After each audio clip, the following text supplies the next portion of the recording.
Non nos sorprende que os gandeiros agardasen a que terminase o proceso de eleccións para iniciar as súas protestas agora que xa se terminou o reconto das eleccións, xa que Medio Rural e a Xunta de Galicia estivo sempre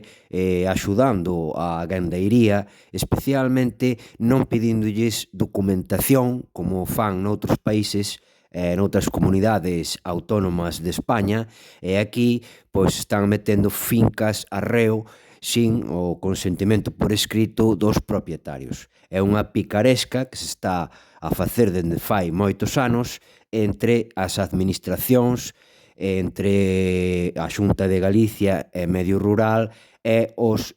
gandeiros, non todos, evidentemente, unha pequena minoría que aproveitan esa picaresca de que poden poñer unha finca sin o consentimento do propietario de forma verbal para cobrar as axudas da Unión Europea. Agora as protestas van hacia Europa, hacia Bruselas, para que